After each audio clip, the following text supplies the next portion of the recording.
responsibility.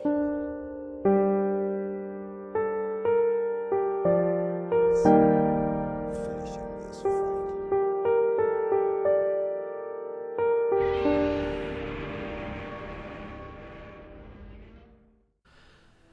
Hello, everyone, and welcome into the Lore Council. This is Cade, and I am joined today by Keith. Hello, good people of the internet. And today we are basically this is kind of Keith's little brainchild. So why don't you give him the lowdown? Yeah, I just randomly came across this article, and it's titled "The Clone Wars Made Ahsoka a Pivotal Character in Revenge of the Sith."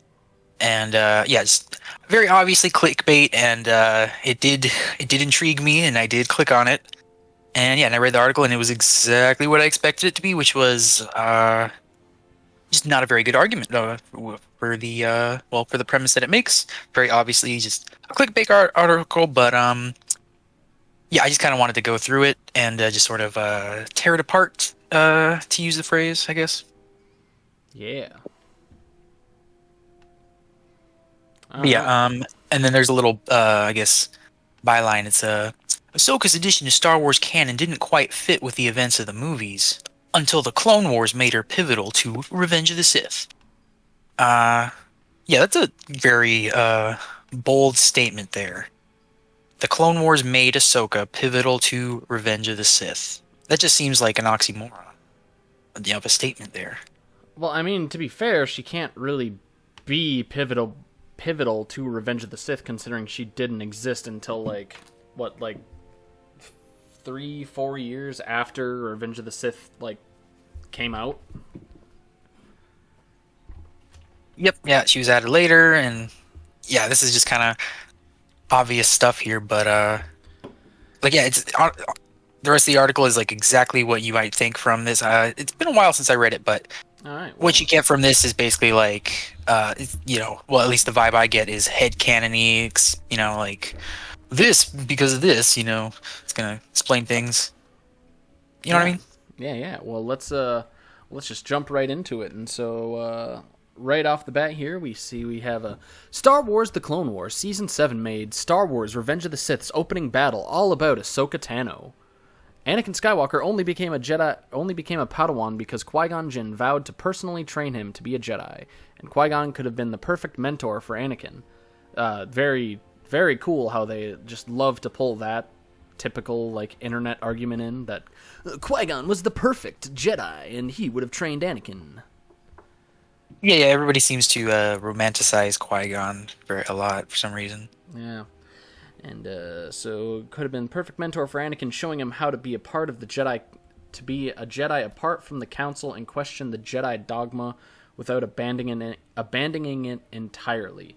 Again, more blibbity bloop blop about how Qui-Gon was the perfect Jedi, even though he didn't reject any Jedi dogma or anything. He just disobeyed the Council and was going to train Anakin. Yeah, and calling him a Jedi apart from the Jedi Council, he's not on the Jedi Council, so he's apart from the Jedi Council. I don't kind of, it's painting a picture. It's doing that, again, that same thing, painting this picture of Qui-Gon that's not really there, that he's like this rogue or something like that, and more phrasing the Jedi dogma, right? Question the Jedi dogma without abandoning it entirely, which just seems stupid. I think it's just a whole part of this thing that happened in the latter half of the 2010s, where everybody on the internet has to demonize the Jedi Council and the Jedi Order because they're secretly the bad guys, and if the Jedi Council had done this, then this, and it's all headcanon stuff where people want to believe that the Jedi Council are these arrogant, hypocritical people who sit up in their ivory tower apart from everyone. So. I think that's that picture you just painted there. I think that's an inevitability of comparing the prequels and the original trilogy, and maybe even a combination of because it's kind of at least it always seemed obvious to me from the way the prequel trilogy and the sequel the original trilogy, excuse me, the way they kind of interact, it's like it seems like well, it seems like like the obvious takeaway is that that the Jedi, were wrong, right, to forbade Anakin from loving, and it led to Vader's downfall and but that doesn't mean ergo the Jedi are bad, right? Yeah. That make any sense? I realized I was kind of babbling there, but I was just trying to. No, Yeah. it made sense. Like the Jedi aren't like completely to blame for everything, even though everybody like after like 2015 wants to like blame the Jedi for everything. Yeah, paint them like as these authoritative figures that are kind of just corrupt and sort of arrogant and not evil, but definitely kind of want to paint them in like a more malicious light when it's really not. It's not there at all. Yeah. There's no malice with them.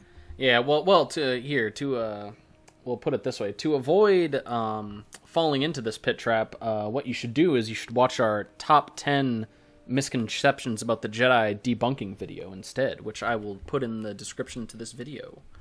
Ah, nice segue there, Cade. Yeah, but from there, the article continues. Unfortunately, can I read? Do it. Okay. Unfortunately, he was killed by Palpatine's Sith apprentice, Darth Maul. Yeah, that did happen, yes. Isolating Anakin from the one Jedi he needed most. Debatable. You kind of debatable. Right before his fall to the dark side, Palpatine separated Anakin from his own apprentice, Ahsoka Tano, when she was the one Jedi who could have saved him. Here we go. Now, that right there, if you wanted to point out headcanon, I would say that statement right there. Oh yeah, big time. There is no way that Ahsoka Tano would have ever stopped Palpatine's plan, like ever. Yeah, there's nothing in either Episode 3 or Star Wars: The Clone Wars Season 7 to even suggest, this conclusion here. Yeah, it's lumped in similarly to me as people who say, "Oh, well, if Qui-Gon would have trained Anakin, he never would have fallen to the dark side." It's like Sidious he's supposed to be the his plots and plans are totally stupid, but he's supposed to be like the mastermind of the prequels and causing the downfall of the Jedi. You don't think he's gonna find a way to dispose of Anakin's fucking teenaged apprentice? Like really? Like just because Ahsoka, if she would have stayed in the Jedi Order, like Palpatine wouldn't have just like I don't know, fucking hired a bounty hunter to like shoot her in the head or something? I don't know. Right, yeah, and maybe you could argue that maybe Barra Sophie's whole thing and fiasco, maybe it was like manipulated by Palpatine to get Ahsoka out of the Order, but again, that's just conjecture. That's just me. I just pulled that out of thin air. There's nothing on the TV show to suggest that was orchestrated at all. Yeah. Okay, so the article continues. At the end of Season 5 of The Clone Wars, Ahsoka was falsely accused of a crime and stripped of her rank and title by the Jedi Council, and handed over to a military court to be tried for treason, with Palpatine himself acting as judge over the trial. Anakin presented evidence exonerating her at the last second before Palpatine found her guilty. But when she was invited to return to the Jedi, she rejected the offer, having lost faith in them after her experience, also fueling Anakin's own existing distrust of the Jedi Council. Okay, so it's been a while since I watched the Clone Wars. So yeah, maybe Palpatine did that then, but yeah, that would seem like a decent conclusion to draw from that. Yeah, but what you can't really draw is Anakin losing faith in the Jedi Council after Ahsoka's experience. Like the Jedi literally invited Ahsoka back, and she chose to not do it because she was all butthurt that they accused her. Which, if I remember right, I'm pretty sure the evidence in the show is pretty just against Ahsoka. Like it would be a natural conclusion that people in universe would move towards. Yeah, I kind of always thought that whole thing was dumb. Anyway, I don't know, just the way she left and everything. It was like, eh. Well, and then it kind of got even more dumb in Season 7, honestly. Her little escapade. They totally didn't, write her out of the show because she's not in Episode 3. Not at all. Mm. Yeah, well, Oh, you're saying they did do that, or? Well, I'm like they had to get Ahsoka out of the show before like it ended because she's not mentioned or anything in episode Oh, 3. yeah, that's true. That's true. Yeah, that was their big reason for her being off to the side in Revenge of the Sith. Yeah.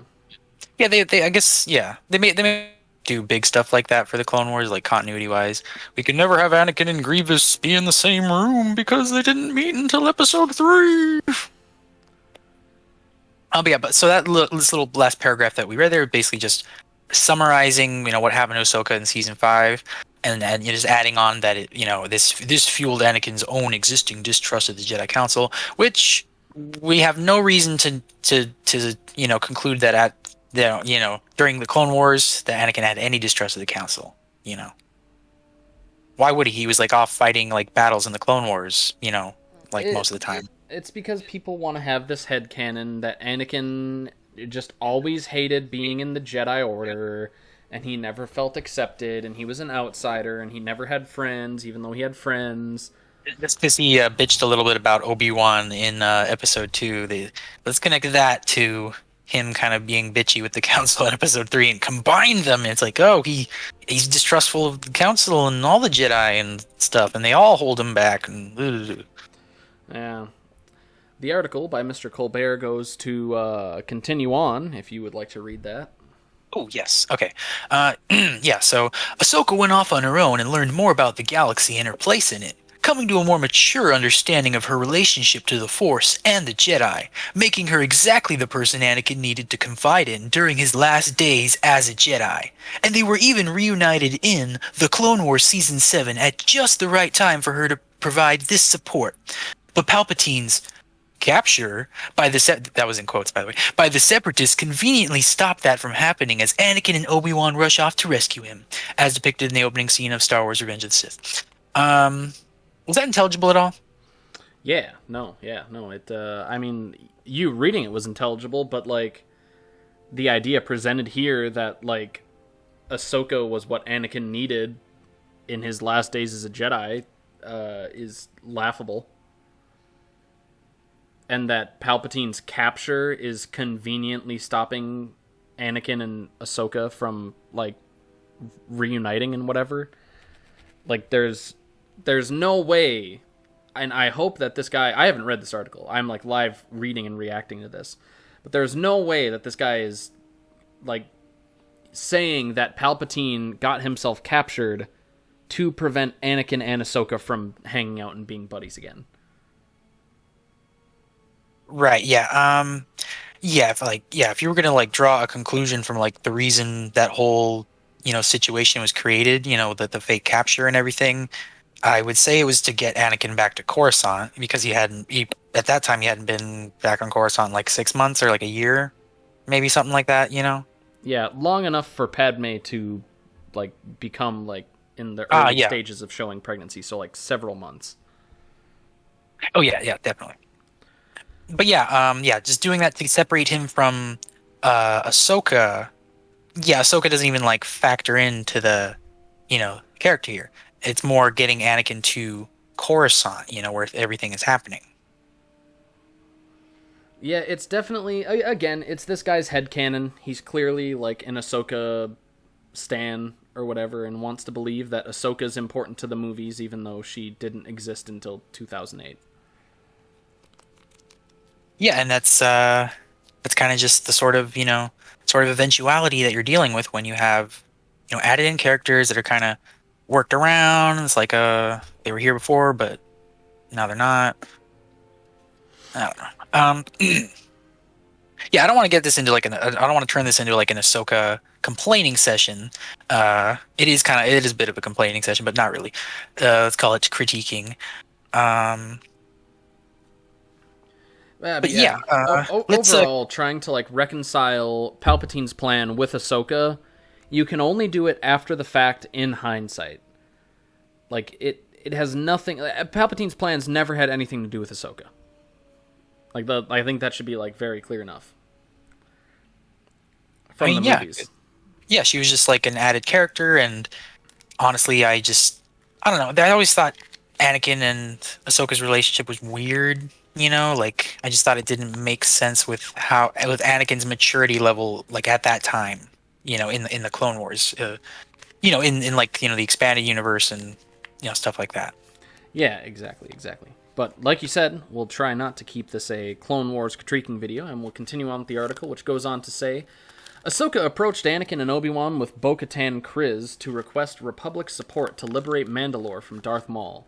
Obi-Wan was concerned about the Jedi Council's priorities, but Ahsoka pushed back, which she wouldn't have done before she left the Order, accusing him of playing politics, saying that's why people of the galaxy are losing faith in the Jedi. Obi-Wan tried to counter her by saying the people of Coruscant need their help now, but Ahsoka quickly replies, no, the Chancellor needs you. Her rebuke of one of her former masters shows her growth since leaving the Jedi. Her willingness to speak up, and especially her awareness of Palpatine's hold over the Jedi, is exactly what Anakin needed just a few days later. Maul even tried to warn Ahsoka of Palpatine's plans for Anakin during their duel. So if Anakin had joined Ahsoka on Mandalore, Palpatine's manipulation may have been completely unraveled. And without Anakin on his side, his chances of overthrowing the Jedi would be virtually diminished. Alright, so again, more headcanon nonsense. Yeah, it's kind of just like Ahsoka didn't really like have that much character development with the Jedi stuff. Like basically she literally just says in the show Jedi politics. No, like the current Chancellor of the Republic was kidnapped, right? And they are Jedi generals, and they're like the closest ones there. I think. Yeah. Something like that. Yeah, their fleet is. Right. Yeah, and they're just doing what they've been told to do, which is what they've been doing for the last 3 years or so. And it's doing stuff to save the galaxy. Coruscant's under attack. Yeah, it's also just what the Jedi do in general. Like, look at any story about the Jedi during the time of the Old Republic. Like, how many times do the Jedi do stuff to save chancellors or save Republic citizens and whatever? I mean, like Johann Thone from the Darth Bane in the second novel of the trilogy, he literally is willing to just sacrifice himself and jump off a cliff to save I think it was the former Supreme Chancellor. Wasn't he Valorium at that time? He was the former Chancellor. Anyways, yeah, he was the former Chancellor, and Johann Thone is willing to jump off a cliff to still save him. The Jedi are all about self-sacrifice and doing the greater good, and Obi-Wan in that scene is completely right, by the way. He's saying the people of Coruscant need us. It's no, the Chancellor needs you. It's bruh, there are bajillions of people that live on Coruscant. You don't think that separatists dropping space bombs on their houses is bad? There's literally there's literally ground fighting on Coruscant as well that we see in the original Clone Wars, with Yoda and Mace. They're literally fighting on the streets of Coruscant. Yeah, and I can kind of understand because Anakin and Obi-Wan's main mission was to rescue the Chancellor. Yeah, but I don't know. Let's see. Oh, and then I was also going to say the whole thing of if Anakin joined Ahsoka on Mandalore, Palpatine's stuff would have unraveled. No, it wouldn't have. Palpatine was in control of that situation. He would have found some other way to get what he wanted. Just pretending that Star Wars now revolves around Ahsoka is just laughable.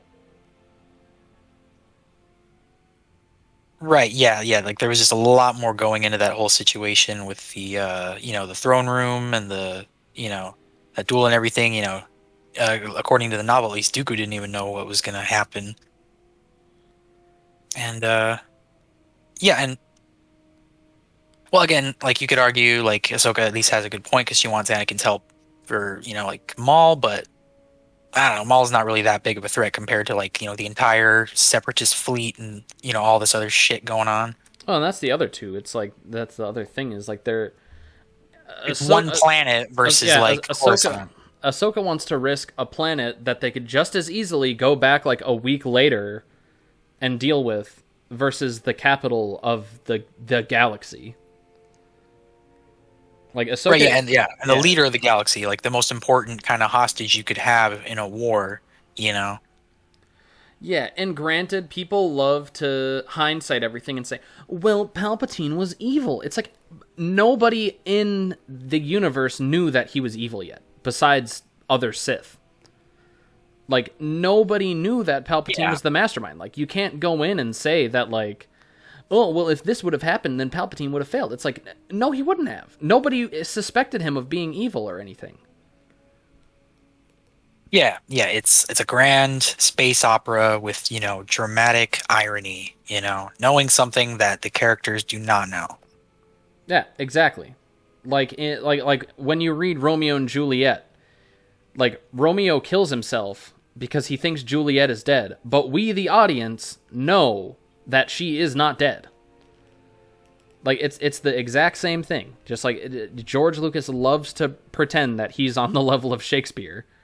Like we all know, we've known for like a billion years that Palpatine is the Sith Lord. They have the same voice, the same chin. Like we've known that Palpatine is the Sith Lord since like episode 1. Yeah. And so like the characters don't know that though. And that's the thing. Yeah, that makes it awesome. Yeah, that's the fun of reading a story or watching a movie. Like come on, man. Like this is like saying that like all of Spider-Man's villains should know that he's Peter Parker because we the audience know that. Yeah. You're metagaming, bro. Stop it. Yeah, and I don't like lumping in Obi-Wan with all this, arrogant Jedi stuff either. Ugh. So it's a bad taste in my mouth. Yeah, it does. But why don't you get on to this last Yes. Bantha Poodoo paragraph? Yeah, Ahsoka not even being mentioned in Star Wars Revenge of the Sith has always made her feel a little out of place in other stories in Star Wars canon. Yes, no, yeah. Yeah, Thank the you for movie, stating the obvious. The movie that came out 3 years before she was even a thought in Dave Filoni's wolf-addled mind. Yeah, to continue. But this flips the situation on its head, making Ahsoka, or rather her absence, one of the most important parts of Revenge of the Sith. Not only does the entire opening battle now likely exist entirely as Palpatine's means of separating Anakin and Ahsoka, but the Clone Wars Season 7 also ties Ahsoka to a number of key events during the events of Revenge of the Sith. Alright, so before we, move on, let's, the previous statement was the entire opening battle now exists entirely, they use entirely twice, entirely as Palpatine's mean of separating Anakin and Ahsoka. No.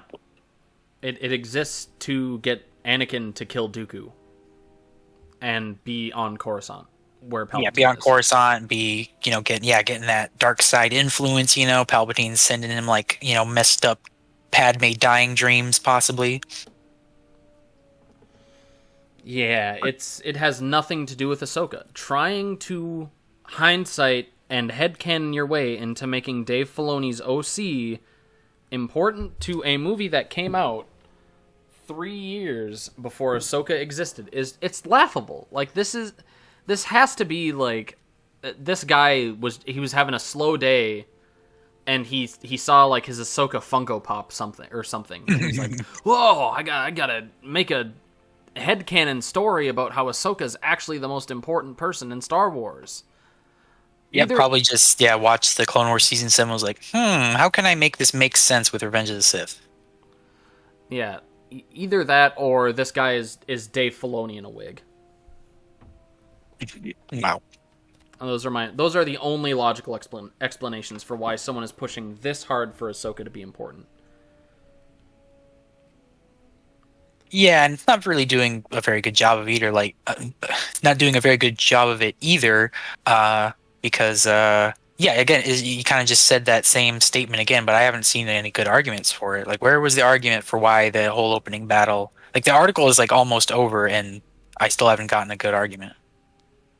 No, because you won't. Because he's, like you said, he's writing this because he probably had a slow day at the office, and he needed something, and Ahsoka's his favorite character, so he just shoved her in.